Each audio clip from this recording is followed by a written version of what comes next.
한 사람이라도 더 얻기 위하여라는 제목으로 하나님의 말씀을 받도록 하겠습니다.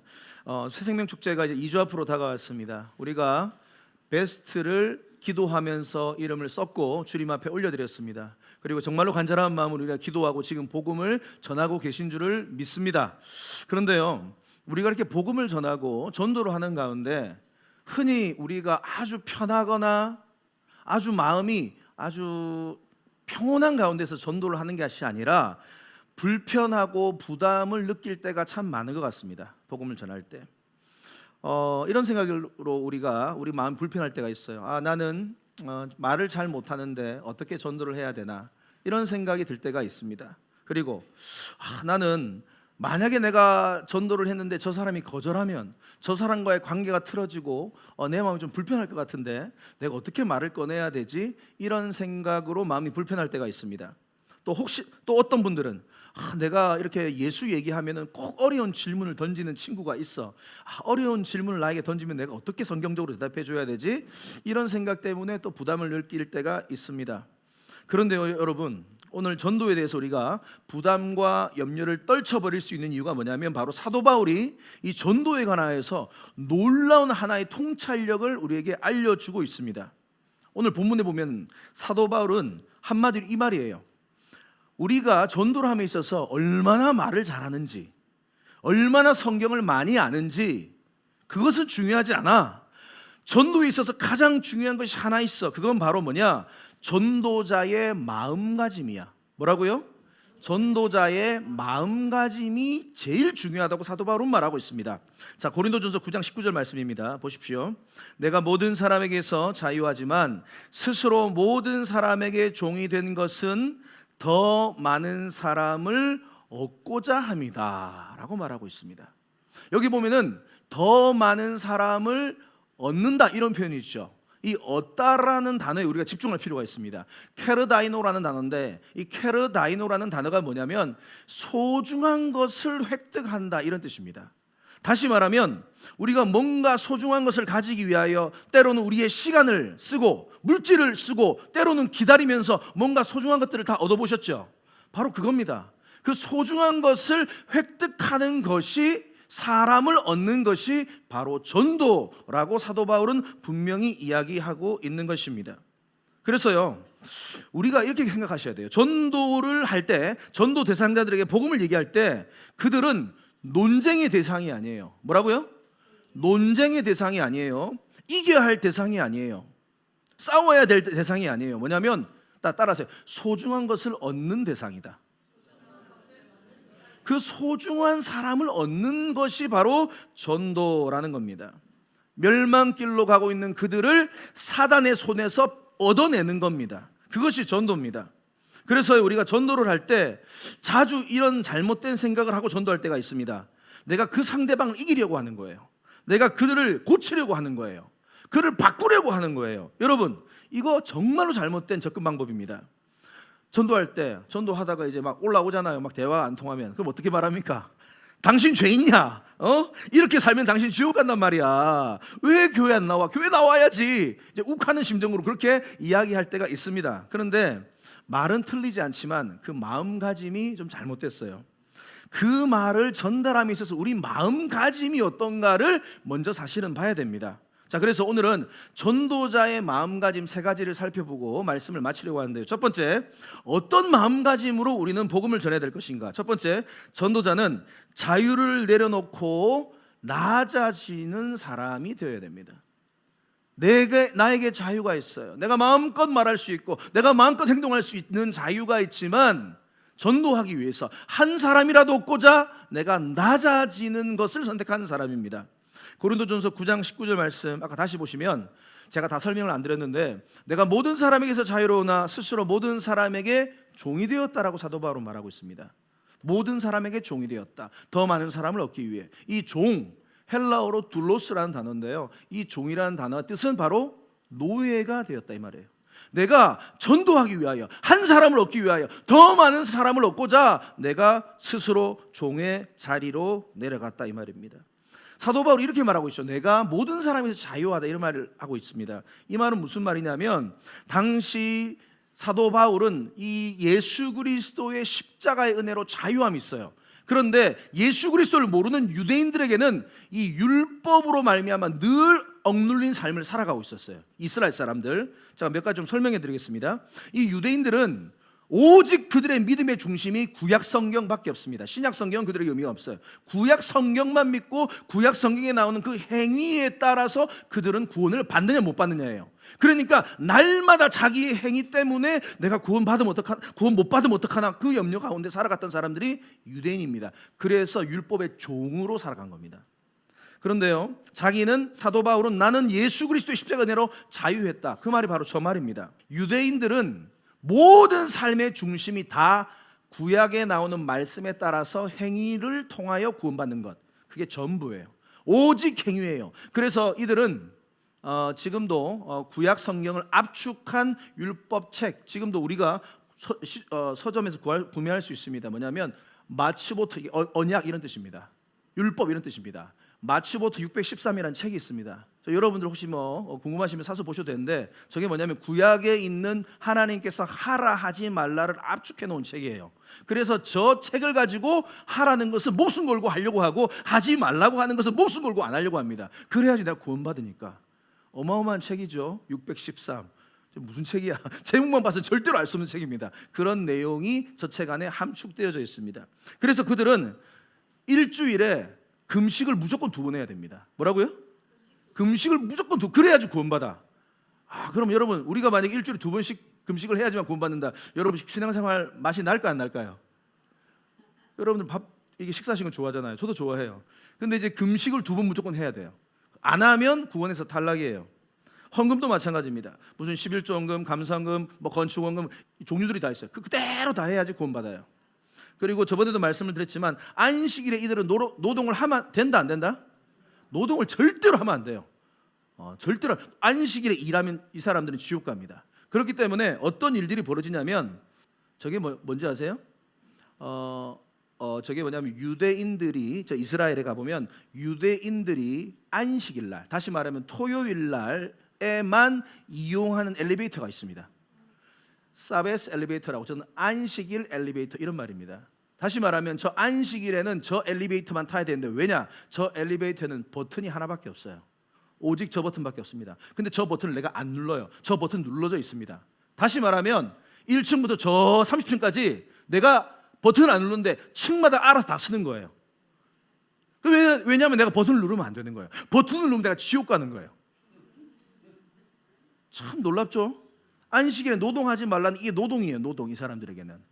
그렇기 때문에 그냥 1층에 탔어요. 그럼 30층 올라갈 때까지 계속 층마다 또 쓰는 거예요. 2층에 쓰고 3층에 쓰고 4층에 쓰고 5층에 쓰고 3층에 가는 거예요. 이렇게 시간 걸려도 가는 거예요. 왜냐? 내려올 때도 마찬가지입니다. 3층에 내려올 때 층마다 계속 쓰는 거예요. 29층 28층 계속. 저거예요. 사베스 엘리베이터. 그래서 그들은 옷 입는 것도 마찬가지고, 손 씻는 정결 예법도 마찬가지고, 오직 율법만이 우리를 구원한다. 그래서 그 율법에 생명을 거는 거예요. 하나님께서 그 율법을 만드신 목적은 사실은 그게 아니에요. 하나님을 향한 마음과 사랑에 관한 목적을 가지고 말했는데, 그들은 이렇게 1차원적으로만 해석하고 있던 거예요. 지금도 그들은 지금 이렇게 살아가고 있습니다. 그래서 그 유대인들은 목숨을 걸고 율법을 지키는데 날마다 부들부들 떨면서 사는 거예요. 왜냐? 내가 자칫 이 율법 어기면 난 지옥 가. 그러니까 얼마나 겁이 나겠어요. 그런데 사도 바울도 유대인이었어요. 그래서 자기도 그렇게 살았던 사람이에요. 그런데 그가 예수를 만나고 진리가 너희를 자유케 하리라. 참 자유를 경험한 거예요. 그 율법이 나를 구원하는 게 아니라 예수 그리스도를 믿으면 우리는 구원받는구나. 할렐루야. 그래서 예수 그리스도를 믿는 것을 그가 유대인들에게 복음을 전하기 시작했던 겁니다. 자기가 예전엔 유대인이었어요. 율법 아래 율법의 노예, 종으로 살았다 이 말이에요. 날마다 율법에 짓눌려서 숨도 못 쉬고 부들부들 떨면서 살았어요. 하루하루가 불안한 거예요. 이 율법 어길까 봐. 그런데 이제는 예수 그리스도의 십자가의 은혜로 예수를 믿기만 하면 내가 사망에서 생명으로 옮겨지는구나. 할렐루야. 그래서 예수를 믿는 것이 구원의 기준이구나. 옛날엔 율법이었는데 그래서요 그가 이렇게 오늘 말하는 겁니다. 내가 자유를 얻었다라고 말하는 겁니다. 하지만 아까 말씀 보면 내가 자유하지만 내가 모든 것을 할 수 있지만 이제 죄로부터 영향을 받지, 죄의 지배를 받지 않지만 내가 모든 사람을 얻고자 스스로 뭐가 되었다? 종이 되었다, 이렇게 말하고 있는. 다시 말하면 그들의 자리로 내려가 버리는 겁니다. 내가 스스로 알아서 그들을 얻고자 나아간 겁니다. 자, 갈라디아서 5장 13절 말씀입니다. 같이 읽겠습니다. 시작. 형제들아, 너희가 자유를 위하여 부르심을 입었으나 그러나 그 자유로 육체의 기회를 삼지 말고, 우리가 예수 그리스도의 십자가 은혜로 자유함을 얻었습니다. 할렐루야. 더 이상 율법이 여러분들의 주인 노릇하지 않습니다. 하지만 그렇다고 해서 여러분 마음대로 살지는 마십시오. 내가 구원받았는데 내 죄 지어도 나 구원받는데, 아니에요. 여러분 스스로 그 자유가 주어졌다면 스스로 사랑으로 서로 종노릇하는 자리로 내려가야 될 줄 믿습니다. 바로 이거예요. 그러니까 내가 예수를 믿었기 때문에 내가 함부로 말할 수 있고, 내가 함부로 내 권리를 행사할 수 있고, 내 자존심을 내세울 수 있지만 오히려 내가 죽어지고 낮아지는 거예요. 우리 예수님이 그렇게 사셨죠. 자, 보세요. 빌립보서 2장 6절에서 8절 말씀입니다. 보시면 그는 근본 하나님의 본체, 다시 말하면 예수님은요 하나님이십니다. 창조주이십니다. 하나님 그분 자체이십니다. 본체이시지만 하나님과 동등됨을 취할 것으로 여기지 아니하셨어요.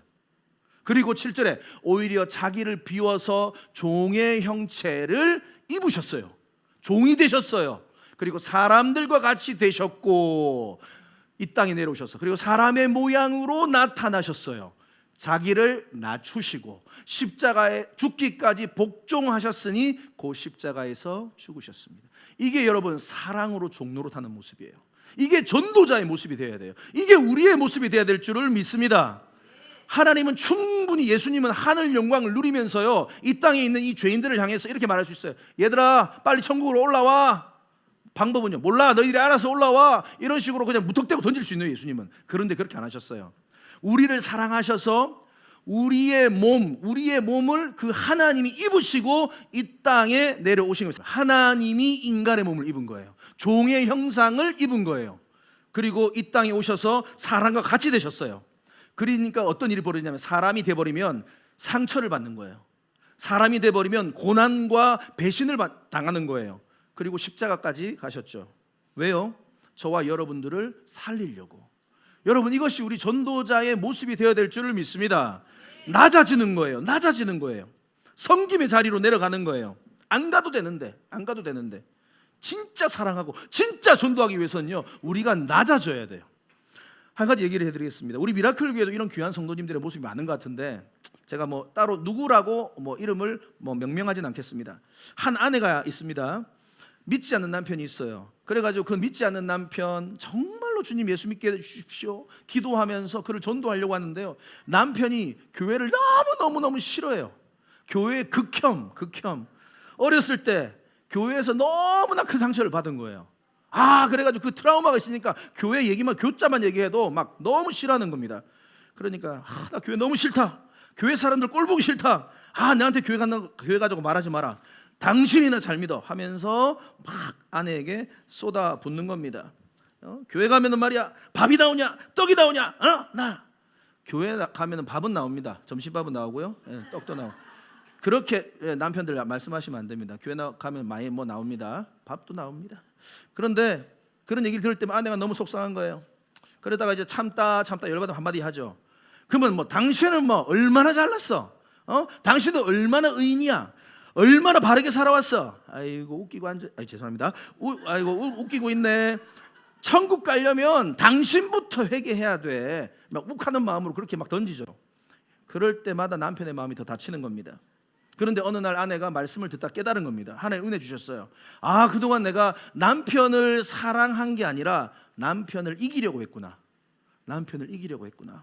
내가 남편을 얻으려고 한 게 아니라 고치려고 했구나. 여기서 지금 하나님께서 탁 마음을 터치해 주신 거예요. 그리고 나서 아내의 태도가 180도로 바뀐 겁니다. 보통 주일날 아침에 자기가 혼자 예배드리기 위해서 그냥 쌩 나왔는데 그렇게 안 해요. 딱 나오기 전에 맛있게 밥과 된장찌개와 김치와 계란 후라이와 다 차려놓고 여보 맛있게 먹어요 하고 쪽지 딱 써놓고 우리 딱 나오기 시작한 겁니다. 그리고 예배를 마치고 교회를 가면은 보통 이제 남편에게 잔소리하는 거예요. 당신은 말이야 예배도 안 가고 예수도 안 믿고 당신은 보니까 지옥 갈 것 같. 이런 말 안 합니다. 이제 그런 말 아무 말도 안 합니다. 잔소리 안 합니다. 말싸움도 안 합니다. 그리고 남편이 힘들다고 말할 때마다 그 남편의 힘든 이야기들을 다 들어주는 거예요. 그러면서 마음을 헤아려 주는 겁니다. 그랬구나, 많이 힘들었구나, 여보 내가 당신을 위해서 기도할게 하고 싶은 말은 많지만 다 참은 거예요. 계속해서 남편을 위한 겁니다.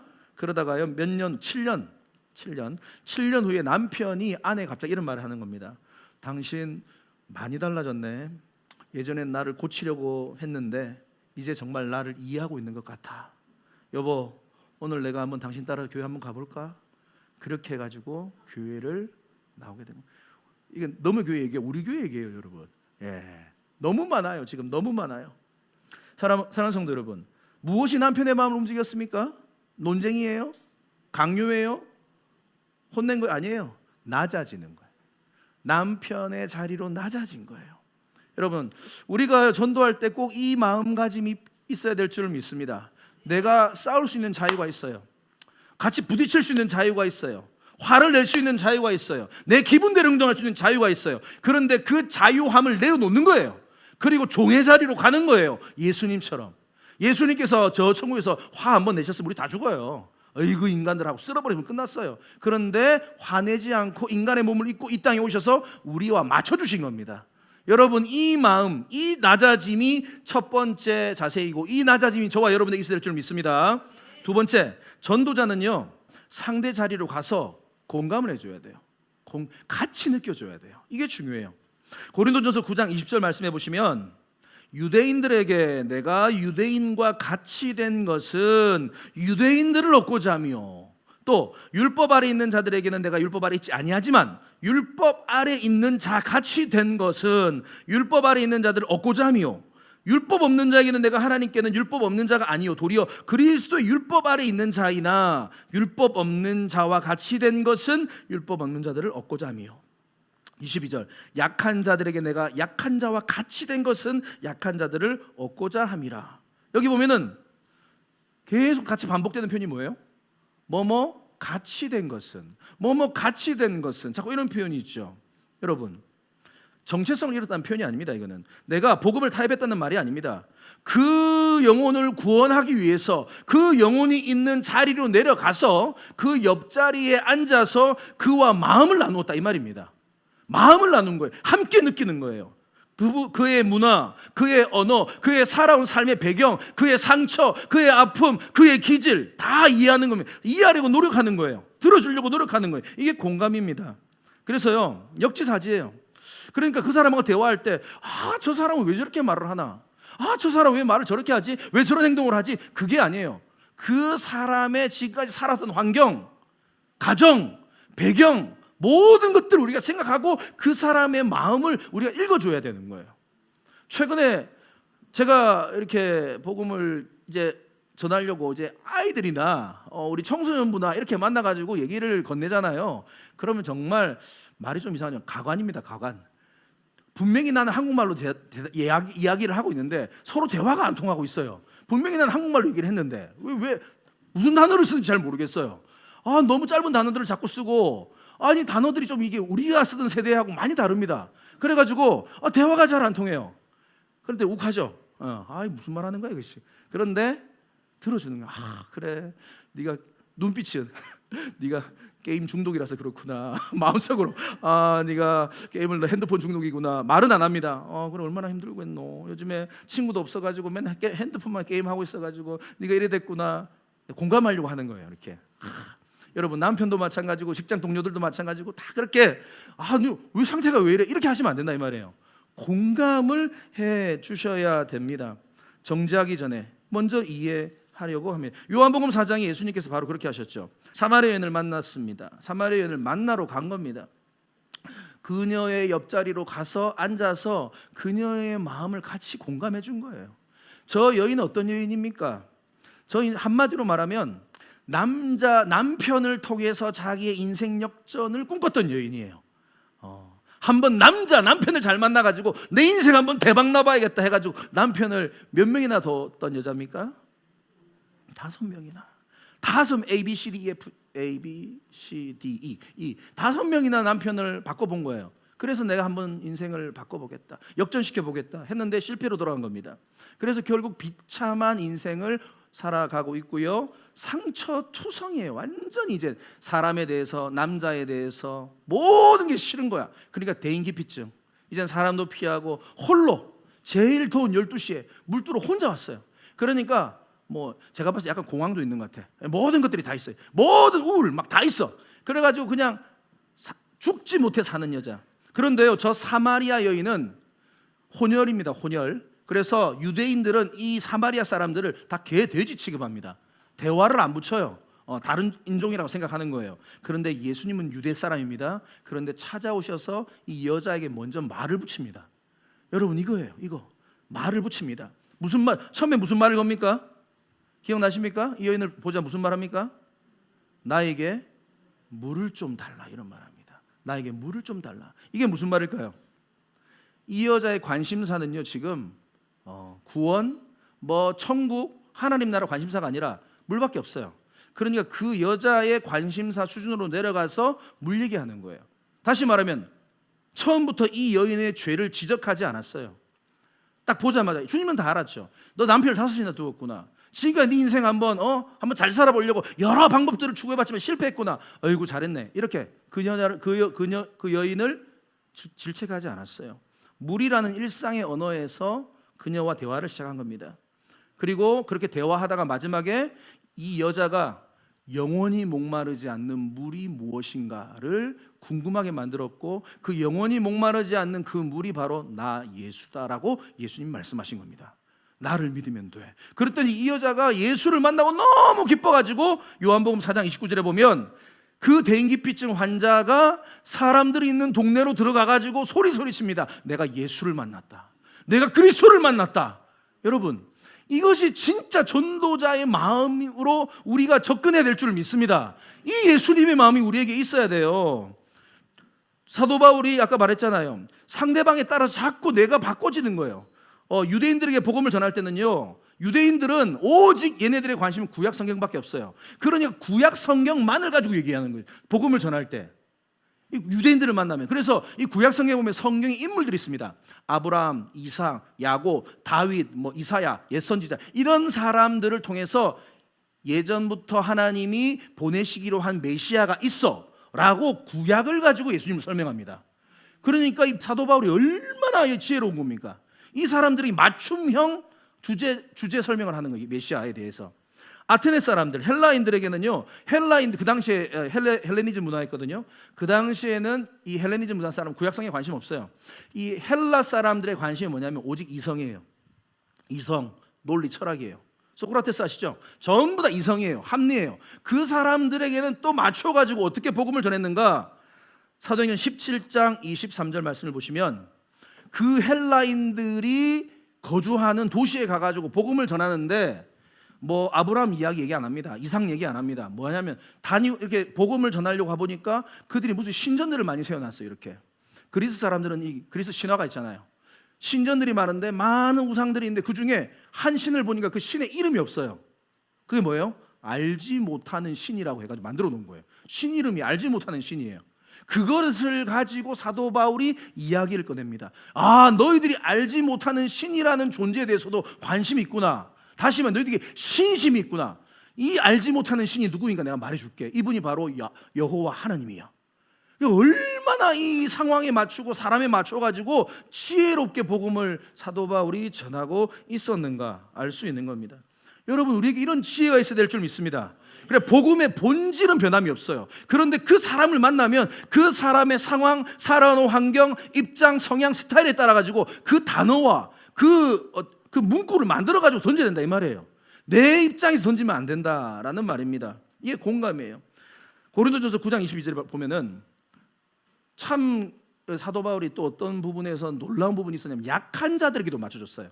약한 자들에게 내가 약한 자와 같이 되었다 이런 말을 합니다. 약한 자들 얻기 위해서. 이 약한 자들은 아스테네스라고 해서 믿음이 약한 사람들을 말하는 거예요. 믿음이 약한 사람들. 그러니까 좀 교회에 이제 예수를 받아들이고 교회 처음 나와서 이제 신앙생활 하려고 하는데 믿음이 약한 사람들이 있어요. 이 아스테네스들.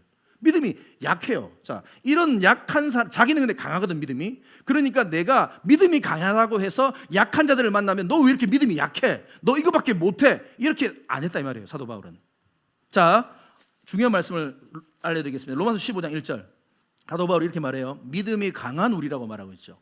그리고 마땅히 믿음이 약한 자의 약점을 담당하라, 이렇게 말하고 있습니다. 그러면 자, 교회 안에, 신앙의 공동체 안에 두 부류가 공존한다는 거예요. 어떤 부류와 어떤 부류? 믿음이 강한 자들이 있어요. 그리고 반대로 믿음이 약한 자들이 있어요. 이것을 여러분 머릿속에 넣으셔야 됩니다. 그러니까 믿음이 약한 자들은 1차적으로는 새 가족들 들어와 가지고 이제 막 신앙생활 하는 가운데 이제 여러 가지 약한 모습들이 나온다 이 말이에요. 옛 습관들이 있으니까, 살아왔던 습관들이 있으니까, 말투들이 있으니까. 그리고 두 번째는 신앙생활을 오래 했는데 믿음이 안 자란 사람들도 있어요. 그러니까 이 사람들도 아스테네스들이에요. 그러니까 믿음이 약한 이 두 부류의 사람들을 놓고 말하는 겁니다. 그 사람들은요, 약점이 있어요. 그러니까 교회에 왔는데 덕이 안 되는 말과 행동들을 할 때가 있어요, 없어요?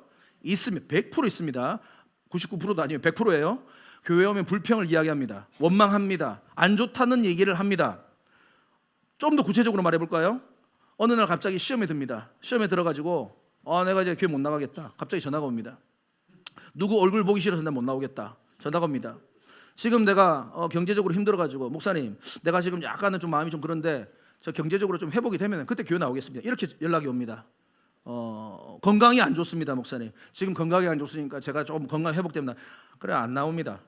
그래가지고 연락을 주시거나 아니면 연락을 끊고 전화도 안 받는 분들 많이 있습니다. 아스테네스, 믿음이 약한 사람들이에요. 믿음이 약한 사람들이에요. 그런데 그 믿음이 약한 모습을 보면서 믿음이 강한 자들, 잘 들으세요. 제가 봤을 때 미라클 교회는 믿음이 강한 자들이 많아요. 믿음이 강한 자들 절대로 비난하지 마십시오. 절대로 안 좋게 말하지 마십시오. 절대로 함부로 말하지 마십시오. 약점을 담당하는 겁니다. 약점을 포용하는 겁니다. 절대로 그들을 상처 주지 마세요. 그럴 수도 있지. 그럴 수도 있지. 그럴 수 있지라고 말하고 기다려 주세요. 격려해 주세요. 그리고 기도해 주세요. 교회에 잘 정착할 수 있도록, 믿음이 잘 자랄 수 있도록 우리 믿음이 강한 자들은 믿음이 약한 자들을 그렇게 케어해야 될 줄 믿습니다. 이 자세가 전도자의 두 번째 모습이에요. 공감해 주는 거예요. 저 사람의 상황, 저 사람이 살아온 삶 공감해 주는 거예요. 자, 마지막 세 번째입니다. 전도자는 어떠한 마음가짐이 필요한가?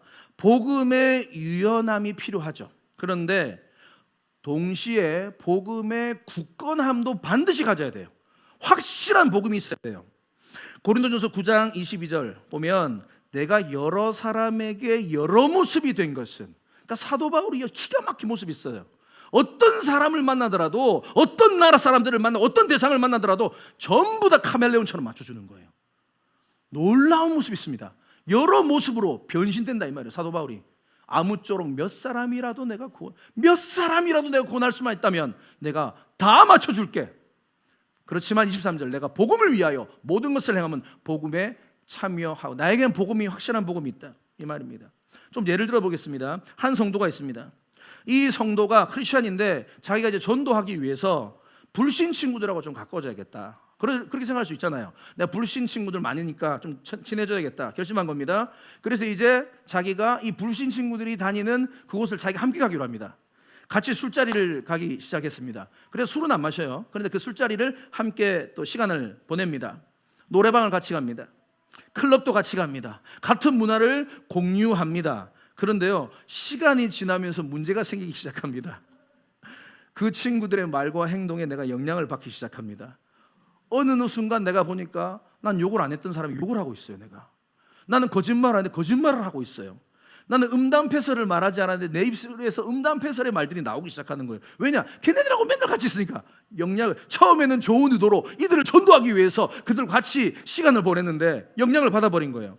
그리고 이제 막 토요일 늦게까지 클럽에서 막 놀다가, 그러다 보니까 이제 너무 피곤하니까 주일날 예배도 안 드려. 그러니까 친구들이 오히려 말하는 거예요. 너 교회 안 가니? 너 원래 일요일로 교회 갔잖아. 주일로 교회 갔잖아.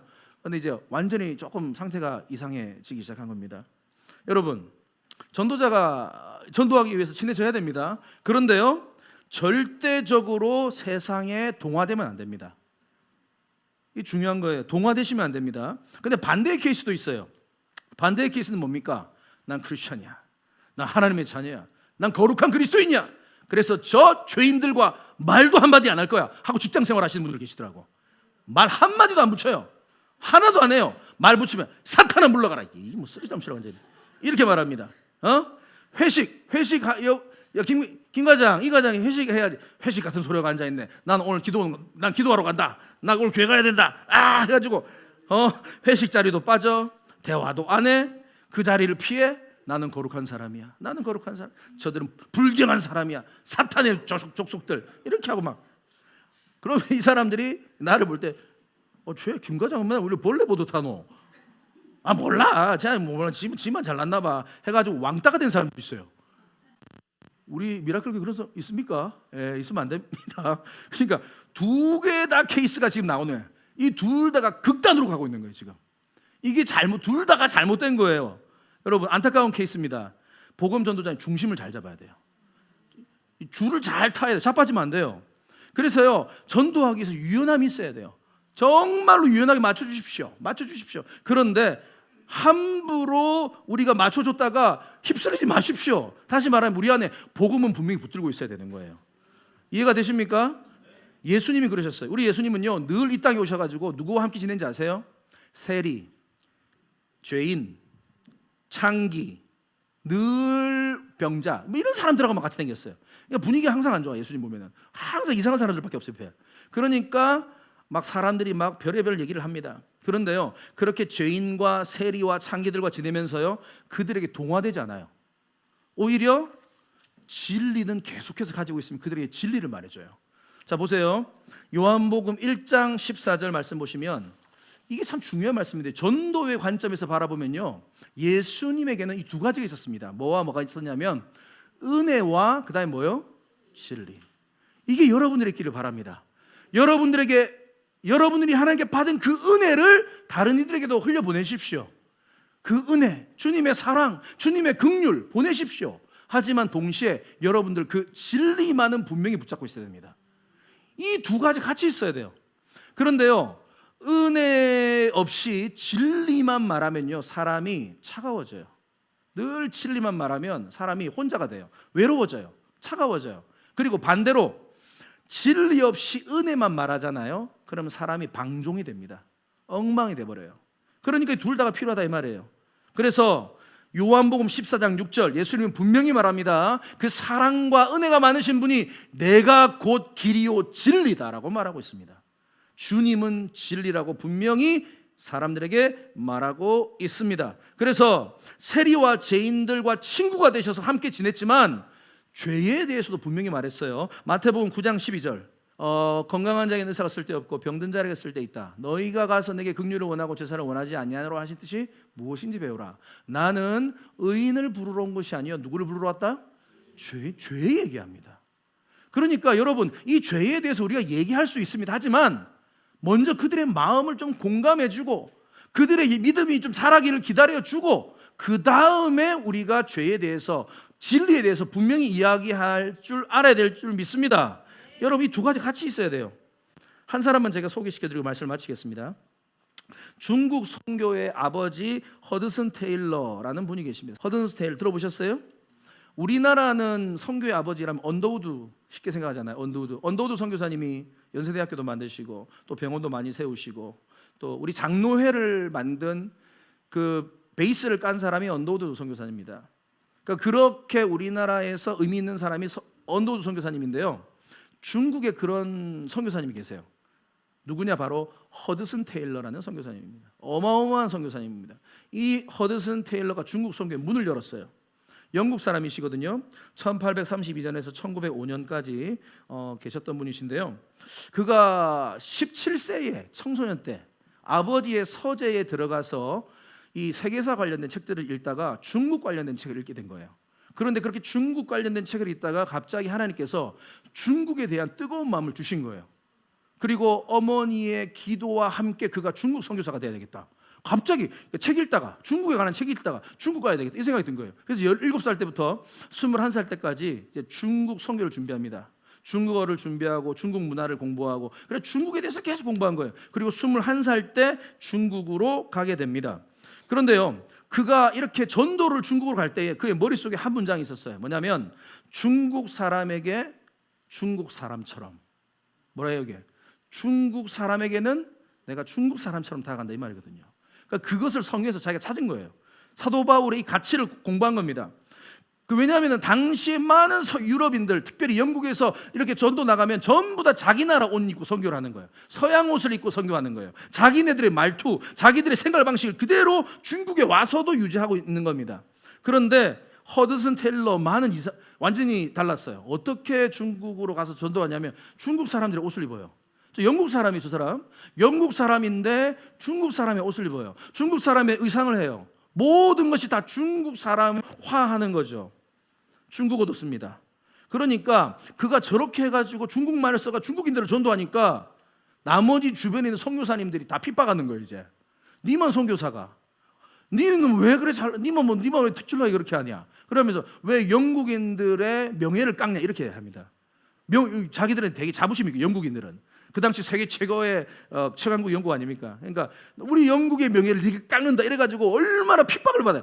그러니까 중국에서도 있는데 자국이 영국인들에게도 핍박을 받은 거야. 근데 자기가 한 거예요. 사도 바울 모든 사람에게 여러 사람에게 여러 모양이 된 것은 이 말씀을 딱 잘 캐치한 거예요. 그래가지고 복음을 전합니다.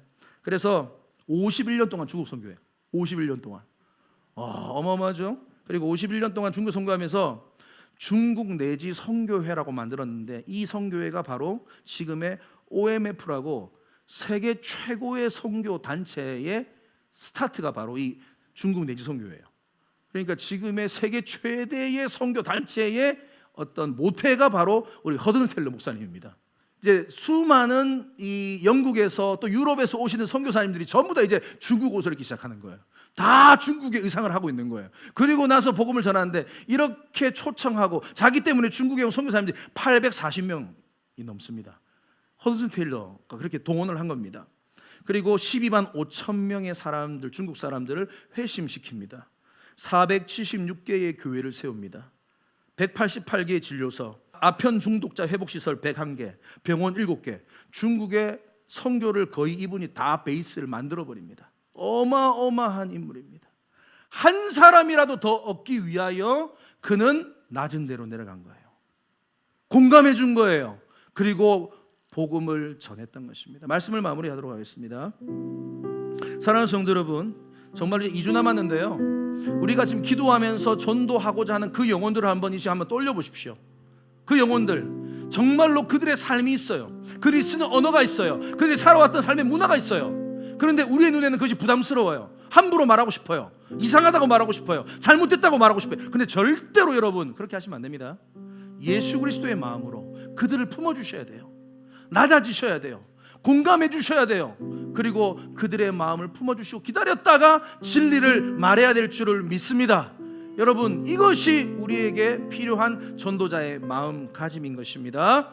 여러분들을 통하여 반드시 하나님께서 놀라운 일을 행하실 줄을 믿습니다.